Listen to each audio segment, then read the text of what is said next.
तो ये मान के चला जाए संकल्प करते समय कि हे प्रभु बाबा, आपके अलावा मेरा इस दुनिया में अब कोई नहीं, आप ही मेरे आखिरी सहारा हो, मेरे पास दूसरा कोई विकल्प। तो हमारे जो भी कष्ट है वो हरने की कृपा करें, नष्ट करने की कृपा करें, समाप्त करने की कृपा करें, हमें हमारे परिवार को स्वस्थ करें। हमारे पास कोई विकल्प नहीं, और वाकई में अगर आपके पास कोई विकल्प नहीं रह जाता है तो निश्चित रूप से आपका संकल्प खूब गहरा होता है। संकल्प करते करते आपकी आंखों से आंसू बहने लगते हैं। वो इस बात का द्योतक होते हैं कि वाकई में आपका और कोई सहारा नहीं है। तो संकल्प और गहरे में उतर जाता है, यानी जहां पर बुद्धि, भाव और आपका इच्छा शक्ति तीनों काम कर रही, विचार शक्ति, भाव शक्ति और इच्छा शक्ति तीनों एक साथ मिलकर काम कर रही हो, वो संकल्प सबसे गहरा माना जाता है। जहां हम में दिमाग नहीं लगा रहे हैं, जहां में केवल भाव से काम नहीं ले रहे हैं, ना कोई इच्छा शक्ति से ले रहे हैं, तीनों एकाकार हो गई, यानी त्रिआयामी जो शक्ति है तो एक धारा में बहने लगती है।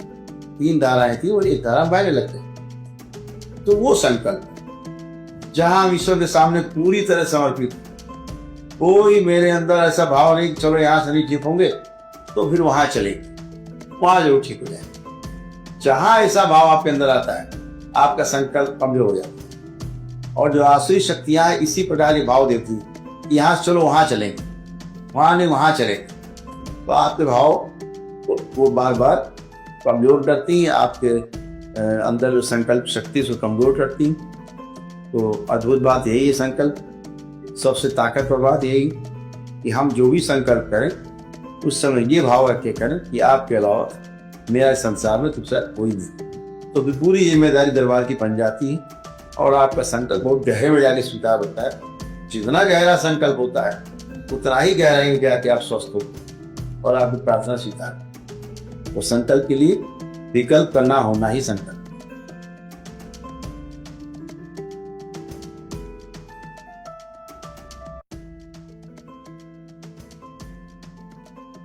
आप ये थोड़े ना कि ऐसी इतने ही कष्ट आपके जो सामने मेरे खड़े हैं, जो कष्ट रोग लेके आए वो तो कट जाएंगे, बाकी भोग जो और भरे जन्मों जन्मों के सब भरे हुए वो कहाँ जाएंगे। तो 84 लाख योनियों के जन्म मरण के बंधन से मुक्ति के लिए वो जब तप होता है।